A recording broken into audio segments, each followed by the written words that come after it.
Daylight, my MVVs, welcome.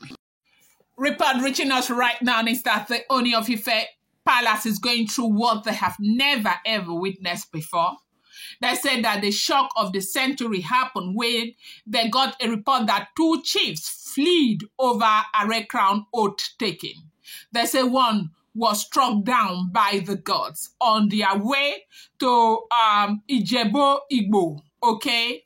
As we are hearing now, daylight is not a small something. Something strange and deeply spiritual has shaken the very foundation of the revered Ooni of Ife's palace. The ancient city of Ile-Ife is in turmoil following the shocking escape of two high-ranking chiefs who fled in fear of, the sacred Aare crown oath taking. After a man became sick, they said this man happens to be an artist that has had one or two to do with the palace, okay, drawing and, creating sculptures, okay. They said that artist was from Ife, and now he is really, really seriously sick. And they said there's nothing. Ife said there's nothing she can do.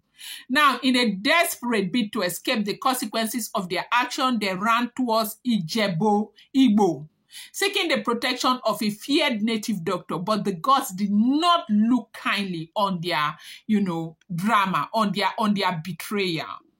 One chief, they said, never made it at all. He was struck down mysteriously before reaching his destination.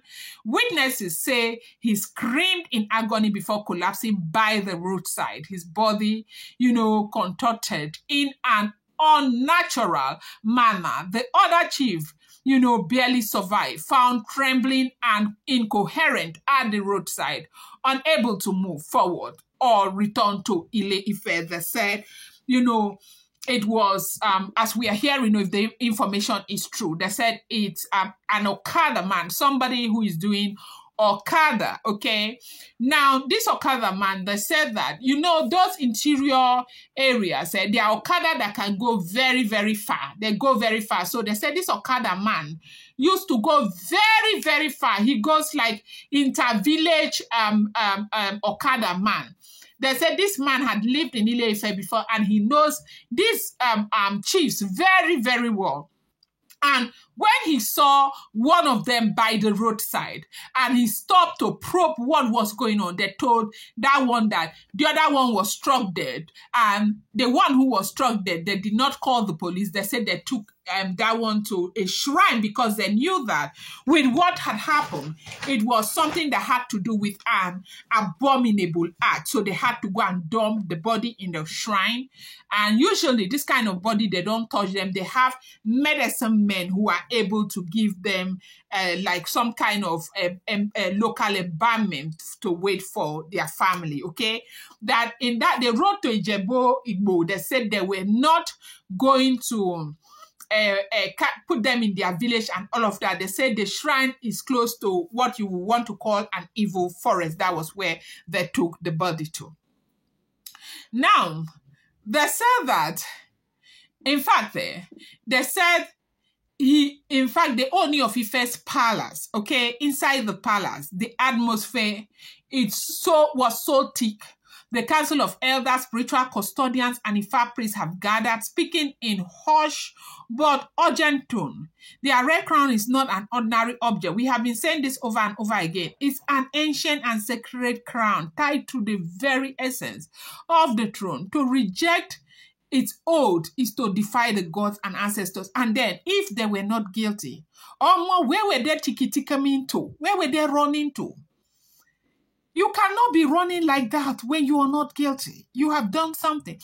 And Ooni gave them an opportunity to speak up. Told them the last sitting, they said Kabiyesi had spoken to them that, look, if you know you've got something to do with this, speak up before the gods get to you. Ooni of Ife is a good man. They say when the gods get to you, it's irreversible. Speak up. They never did. The Ooni, as a custodian of tradition, is deeply disturbed. The chiefs had sworn, loyalty, yet they fled. Worse still, one was struck down before even reaching the native doctor. What does this mean for those left behind? The priests have started, divination, consulting Ifa to understand the spiritual implication of such an act. They say this is what those priests in the palace are doing, including Iya-Nifa. They're right.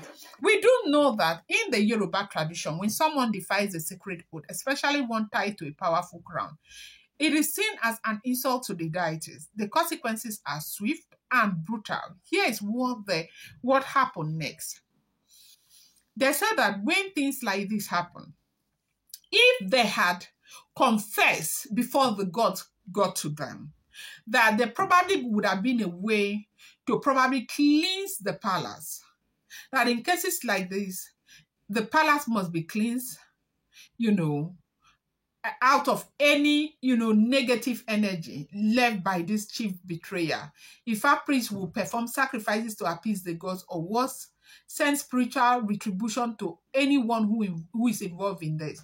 But of course, they said because these chiefs did not say anything, they just wanted to handle it themselves and they left. This is why things are going the way they are going. They say under the circumstances, okay, their families will face spiritual consequences. In Yoruba culture, the sins of a man often extend to his lineage.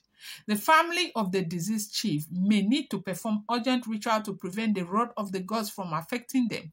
If they fail, mysterious illnesses, financial ruin, or even pie may strike their household. Now, the surviving chief may face a worse fate. The one who was found by the roadside is neither here nor there. Struck between the spiritual and physical realm, if he does not perform the necessary appeasement, or family does not perform the necessary appeasement, he may suffer an even more tragic end. Neither, through a pie, as in that pie might get so bad that he will jump into the market, or other misfortune, okay? Now, they said the Ooni will enforce stricter traditional laws. After this, usually the way the tradition works is that Ooni of Ife is expected to enforce stricter traditional laws, okay? They said this scandal will force the palace to tighten its grip on traditions, ensuring that those who save the throne are truly loyal and spiritually prepared. Della writes, if you know, history has shown that those who challenge sacred traditions never escape the wrath of the gods. Remember, the fate of Basharon Ga. I don't know if I'm pronouncing that name well, okay? Basharon Ga, okay? The powerful but treacherous prime minister of the Oyo Empire. I think today I should talk about this Basharon Ga, yeah? Yes, I will. I'll do that history of the Oyo Empire. He defied the spiritual laws of kingship and became too powerful. The gods turned against him and he met a gruesome end, by in the most humiliating way by, those he once ruled over. Or what about the Olowo of Uwo's chiefs in the 18th century when they plotted against the sacred stool? One by one, began to buy mysteriously their families' cause for generations. This is not a mere coincidence. It is the weight of tradition and the power of the ancestors, okay? Now, this is a serious matter and Ile-Ife is not holding its breath. The palace is moving swiftly to contain the situation, but one thing is certain. No one defies the gods and, escape, freely, okay? This event serves as a warning. The throne of Ile-Ife is not just a political seat. A lot of people think it's all about politics. It is a divine institution guarded by forces beyond human understanding. I'm going to bring you more updates. Do not forget that these are all alleged, rumored, unverified information making the rounds on social media and should not be seen as fact.